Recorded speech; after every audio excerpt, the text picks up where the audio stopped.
Hello Dub Nation, it's always a thrill to connect with you, especially as we're about to reveal the latest news that could shape the fate of our beloved Golden State Warriors. But before we dive into this whirlwind of information, let me make a friendly request. Show us some love by clicking the like button to strengthen our bond, and hey, if you are not subscribed yet, join our channel for a thrilling and emotional journey. Don't forget to turn on notifications to stay ahead of the game.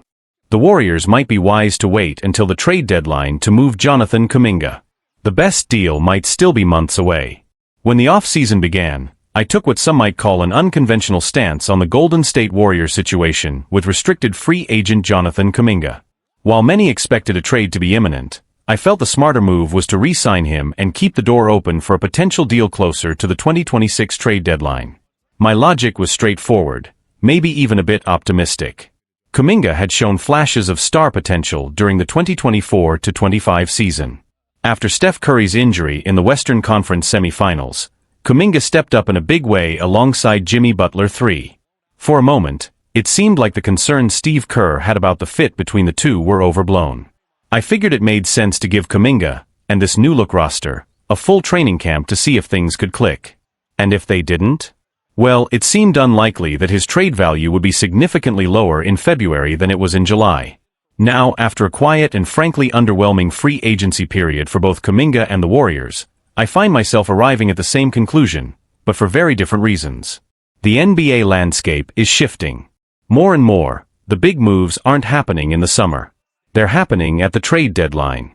This year alone, we saw Jimmy Butler land in the Bay Area, Luka Doncic and Anthony Davis switch cities, and players like De'Aaron Fox, Zach LaVine, Brandon Ingram, and Chris Middleton all move at the deadline.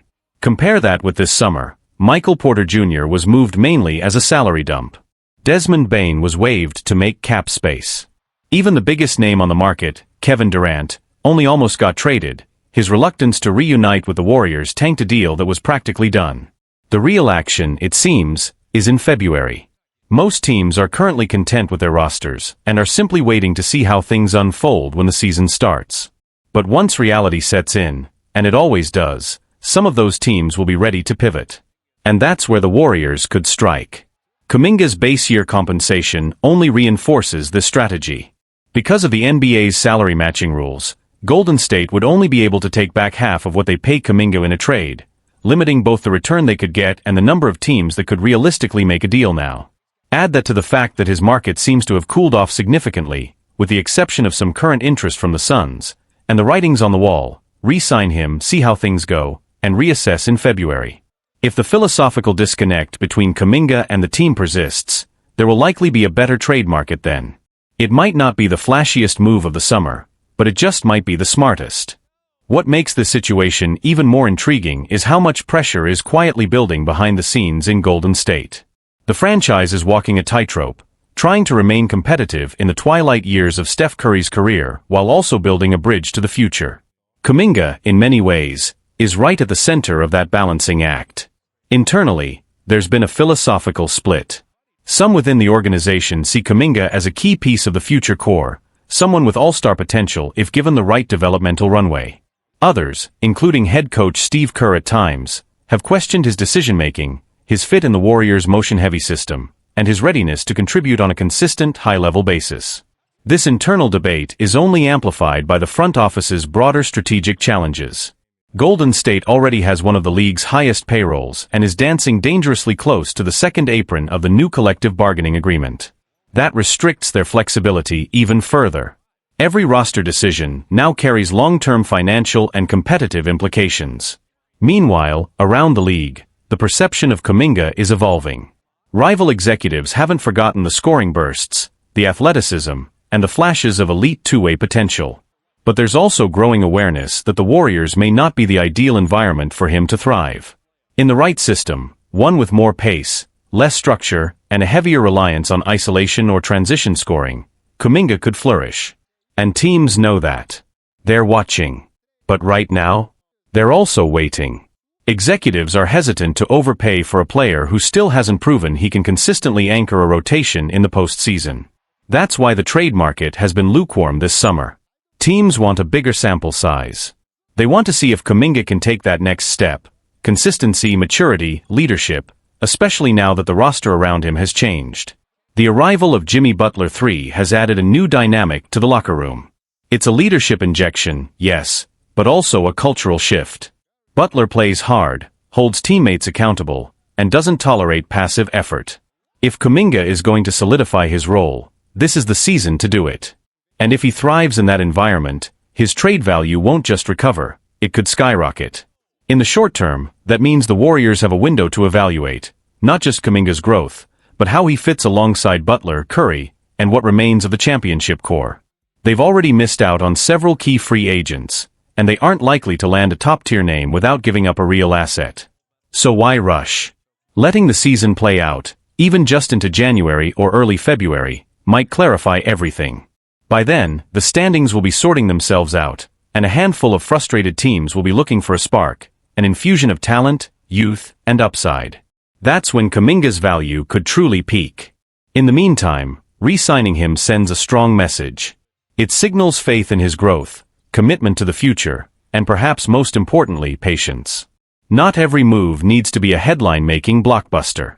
Sometimes, the smartest decision is to wait, and let the rest of the league catch up. Because if Kuminga levels up, if he clicks in this new environment, Stephen Curry breaks his silence on the Warriors' quiet off-season, and why he thinks it might be an advantage. While the rest of the Western Conference has been buzzing with blockbuster trades and bold moves, the Golden State Warriors have taken a noticeably quieter approach this offseason. No splashy signings. No headline-grabbing trades. Just patience. At a glance, it's easy to question the silence. Rumors around Al Horford have been floating for weeks without resolution. Jonathan Kuminga's situation remains murky. Key rotation players like Gary Payton II and DeAnthony Melton haven't been re-signed. And with veteran presence like Kevin Looney gone, the roster feels thinner than it did just a few months ago. Meanwhile, teams like the Nuggets and Rockets have gone all in, bolstering their lineups with high-impact additions. In contrast, the Warriors seem to be betting on something different: internal growth, health, and a return to fundamentals. Yet through all the uncertainty, one voice remains steady: Stephen Curry's. And he's not hitting the panic button. In fact, he sees opportunity in the stillness. Right now, everyone's using this longer than usual off-season to reset, mentally and physically, Curry told NBC. Our last 35 games and that playoff run felt like a full-on sprint. After a grueling season capped by a hard-fought playoff exit at the hands of the Timberwolves, made tougher by Curry's own injury, he sees this extended break not as a setback, but as a chance to regroup and recharge. And he's far from discouraged. Steph's confidence isn't just hope, it's history. Curry isn't hoping for a miracle. He's leaning on experience. For a decade, the Warriors have proved they can rise when others count them out. He believes that same formula still holds true. We know how to win. We know how to play. The pieces fit, he said. Now it's about committing to the work and embracing the challenge of climbing that mountain again. Even without a flashy roster overhaul, Curry is betting on chemistry, and on the late-season spark that came after the team brought in Jimmy Butler III. That move changed the tone, and the team responded. They surged late in the year, clinched a playoff spot, and if not for his injury, might have gone further. It's that version of the Warriors that Curry believes in. The one that clicked when it mattered. The one that doesn't need to reinvent itself to be dangerous again. The dynasty's window isn't closed. It's just narrower. Curry knows time is no longer on his side. He's 37. Draymond isn't getting younger. Klay Thompson is gone. The dynasty isn't over, but it's evolved, and that means margins are thinner, expectations sharper. Still, Curry remains convinced that the core still has something left to give. And that belief could be the most powerful weapon the Warriors have. We'll talk X's and O's and how this group needs to play to win. That'll evolve through camp and over the course of the season, he said. It's a message to the fan base, and maybe to the front office: don't mistake quiet for complacency. This team still has fire. And more importantly, it still has belief. Can patience pay off in a loaded Western Conference? Sure, questions remain. Can this roster compete with the size and speed of the Nuggets? Can they match the explosiveness of a healthy Suns or the defensive depth of the Timberwolves? The answers will come in time. But Curry's not worried about keeping up with the noise. He's focused on getting this group ready, mentally tough, physically rested, and locked in from day one. If Golden State makes a few smart moves before the season starts, tightening the bench, locking in key contributors, this approach might just look brilliant in hindsight. Because in a league obsessed with change, sometimes the boldest move is staying the course, and trusting the players who've already climbed the mountain to do it one more time. Around the league, reactions are mixed, but the Warriors aren't worried. The NBA media cycle hasn't been kind to Golden State lately.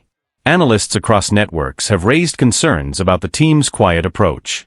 ESPN's off-season grades labeled the Warriors as undecided, citing their lack of urgency in the wake of the Western Conference arms race. Bleacher Report speculated that the team's patience could cost them a real shot at one last title run with Curry. And yet, despite the growing chorus of doubt, the Warriors are staying grounded. Behind the scenes, sources suggest that the front office is far from asleep. They've been exploring trade possibilities, particularly around veteran forwards and backcourt depth. The buzz around Al Horford remains real, though complicated by Boston's desire to retain leadership and playoff experience. League insiders say the Warriors are also keeping a close eye on potential mid-season buyout candidates, including names like Joe Harris and Otto Porter Jr., as contingency plans to boost wing depth without compromising future assets. But the message from Curry, and echoed by the coaching staff, is clear: this isn't about panic. It's about timing. We're not chasing headlines, one team source said. We're building something that can sustain across an 82-game season and into a deep playoff run. That means health. That means chemistry. That means leadership. Kuminga's role, the X factor that could define the season. One of the biggest lingering questions is the future of Jonathan Kuminga. As Curry emphasized the importance of internal growth, many eyes turn to the 22-year-old forward. His athleticism is undeniable, and his flashes of two-way brilliance last season gave fans and scouts a reason to believe he could be the next face of the franchise. But inconsistency and uncertainty around his fit with head coach Steve Kerr's system has clouded his trajectory. The front office has reportedly fielded calls on Kuminga, but so far, they haven't budged. That may not be a lack of action, but rather a signal of belief. If JK takes that leap this season, one assistant coach said, everything changes.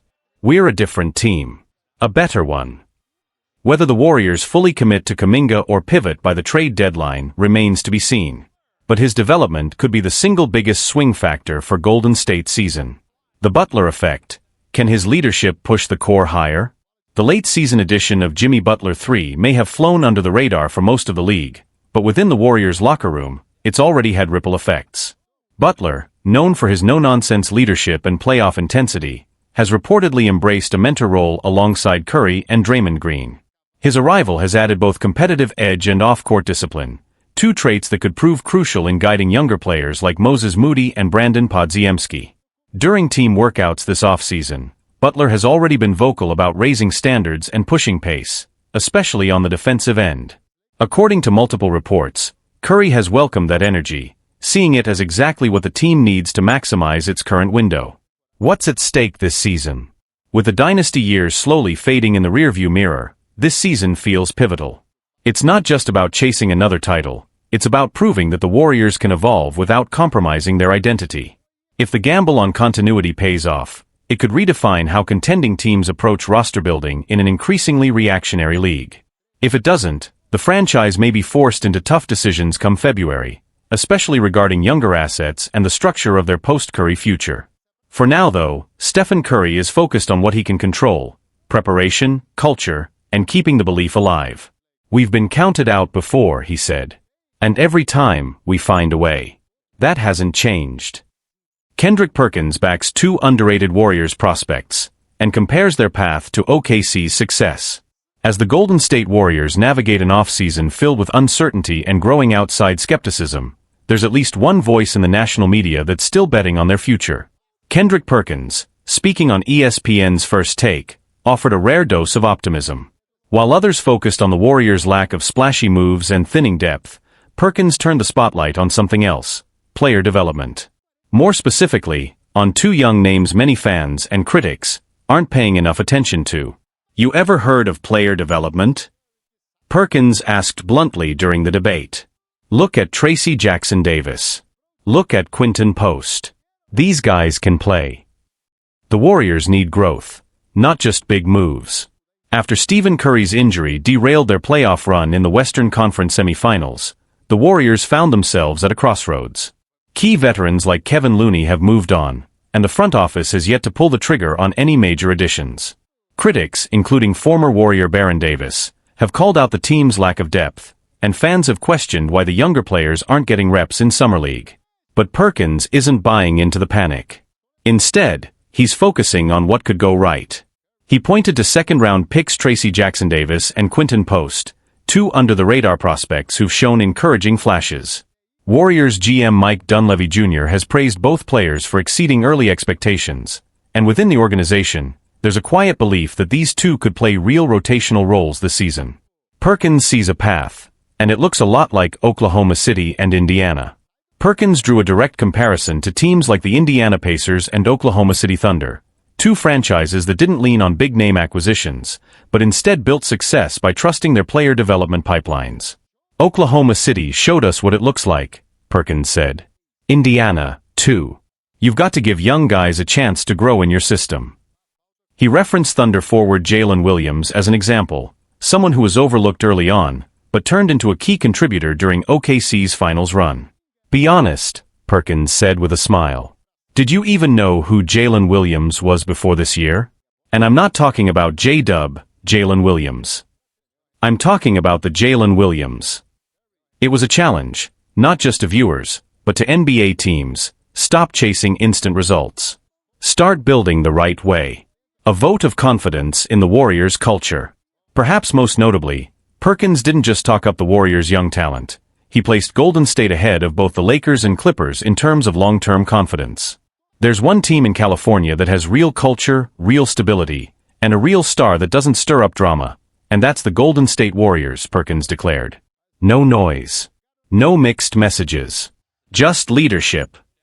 He pointed directly to Steph Curry, Jimmy Butler, and Draymond Green as the kind of championship-caliber core that can still lead, even in a league that's constantly changing around them. They may not be the flashiest team in California right now, he added, but I trust them more than I trust the Lakers or Clippers, especially with the way LeBron's been sending mixed signals all summer. It's a bold take, especially considering that both the Lakers and Clippers finished among the top 6 in the West last season, while the Warriors had to claw their way through the play-in tournament. But even so, Golden State managed to eliminate the No. 2 seed Houston Rockets before falling in the next round. That, Perkins believes, is proof enough. What comes next? For the Warriors, this upcoming season could be defined not by who they sign, but by who steps up. If Tracy Jackson-Davis and Quinton Post continue trending upward, and if Kuminga takes another leap, the Warriors may have more depth and upside than many realize. And in a league that increasingly values youth, versatility, and smart development, that could be exactly the edge Golden State needs. Perkins' message is clear: don't count the Warriors out. Not yet. The core still believes. The culture is still strong. And there may be more talent in this locker room than people think. Because sometimes, the most dangerous team isn't the one with the biggest names, it's the one with something to prove. Inside the Warriors' off-season, quiet moves, big expectations. While Perkins' comments sparked debate among fans and analysts, they also shined a light on the quiet strategy the Warriors appear to be taking, one that prioritizes stability and player development over splashy free agent signings. Golden State hasn't made a major move this off-season, but that doesn't mean they're standing still. According to team insiders, the front office is investing heavily in internal improvement, targeted training regimens for young players, revamped player development staff, and a strategic shift toward two-way versatility, something head coach Steve Kerr has emphasized in recent interviews. Tracy Jackson-Davis, now entering his second season, has reportedly added strength and improved his footwork defensively, skills the Warriors desperately need in the absence of Kevin Looney. Meanwhile, Quinton Post has drawn comparisons to early career Brook Lopez for his size, shooting touch, and high basketball IQ. They're not just long-term projects anymore, one Warriors assistant coach noted. These guys could help us win now. Media reactions and fan buzz, the split opinion. Following Perkins' remarks, reactions have been mixed. Some fans welcome the support, especially after weeks of criticism from former players and national media figures who have painted the Warriors as a franchise in decline. Social media lit up with praise for Perkins' insight. Finally, someone giving our young guys credit. We don't need another blockbuster. We need minutes for Tracy and Quinton. At Dubs Die Hard on X, formerly Twitter. Perk is 100% right. OKC didn't build through stars. They built through trust. That's what we need. Reddit user /r/GSW Legacy. Still, others remain skeptical, pointing to the increasingly competitive Western Conference. Teams like the Denver Nuggets, Minnesota Timberwolves, and Phoenix Suns have all added pieces to push for deep playoff runs. Even with internal growth, the Warriors face an uphill battle to keep pace. Perkins challenges the narrative, stars aren't everything. What makes Perkins' message resonate is that it pushes back on the idea that only superstar acquisitions matter.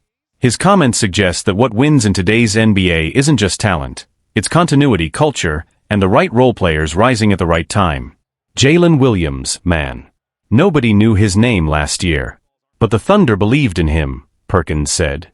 It's time we start treating guys like Tracy and Quinton the same way. He also hinted that part of the Warriors' legacy has always been built on those kinds of stories. Think about it, Draymond Green was a second-round pick. Kevin Looney didn't get major minutes early on. Even Jordan Poole, before his breakout, was largely overlooked. Golden State has done this before, and Perkins believes they can do it again. Where this leaves Golden State now? With training camp on the horizon, the spotlight will shift to how the Warriors manage their rotations and whether Kerr will truly give younger players the leash they need to grow. If Post and Jackson Davis earn meaningful roles early in the season, the Warriors may be able to stay competitive while also setting themselves up for the future. But the margin for error is shrinking. The West is stacked. Curry turns 37 this season. And while Jimmy Butler's arrival brought a new competitive fire, time is running out for Golden State to squeeze another title from this core. That's why Perkins' message hits so hard. It's not just about belief, it's about urgency. Final thought. Culture still matters. In a league that moves faster every year, where loyalty is rare and patience even rarer, the Warriors are betting on something few teams still value: culture, trust, development, leadership. And if Perkins is right, that old-school formula might be just what this modern team needs. They've got the leadership. They've got the culture. And they've got two young dudes who are ready, Perkins said. Golden State's not done, not even close.